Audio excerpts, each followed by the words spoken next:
Australian race caller Matty Hill is back in Saratoga, back by popular demand too, because they love him around here. And Matty, you love this place too, don't you? Well, how could you not? Good to see you, Brownie. I mean, have a look at this. Like, this is a race course, believe it or not. It's picnic tables everywhere. The horses just wander past as they head towards the enclosure.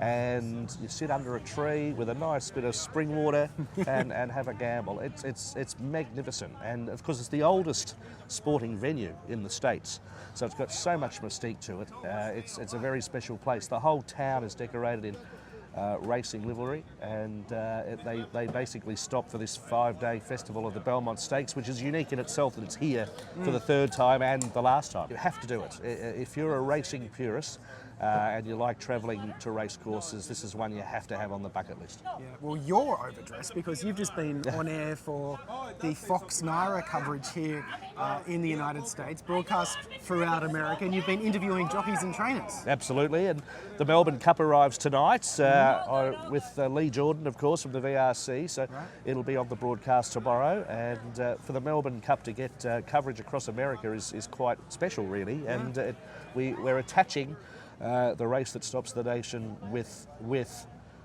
such an iconic sporting event in America with the Triple Crown. So it is exciting. Now, Parchment Party, last year, extraordinary day because it absolutely pizzled down. And the fact that Parchment Party wasn't actually a turf horse, so he got put onto the dirt when the race got transferred to the dirt, won the race, and Connections said, we're not coming to the Melbourne Cup because he can't run on turf. But 3 weeks later, they decided they'd come for the party, and they loved it. Horse ran 20th. He did a good job. John Velasquez became the first American rider to ride at a Melbourne Cup, so that was history-making.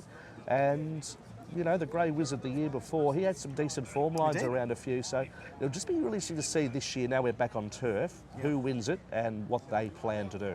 That's right. Well, Parchment Party is in the field at this stage, but again, he's an MTO, but the weather looks pretty good this week, so I don't expect to have any late showers. It's going to be quite hot, actually. And quite hot, so yeah, I don't think we'll be seeing Parchment Party go back-to-back running in the Melbourne Cup, but we might see a number of others. Tawny Port looks a good chance in my mind, and interestingly enough, he ran 7th in the Kentucky Derby in 2022, on dirt, of course. Wouldn't that be amazing if he wins? He's now trained by Miguel Clement, used to be trained by Brad Cox, and then you get a Kentucky Derby, former Kentucky Derby contender in Australia's Melbourne Cup. And then you've got Corruption, Ortiz, the winning rider in the Kentucky Derby. How good would that be if he was able to come to Melbourne on the back of winning the Kentucky Derby famously this year? It's a good horse too. It's been racing in better grade races on turf. The other thing is, you know, it comes back to the old Melbourne Cup.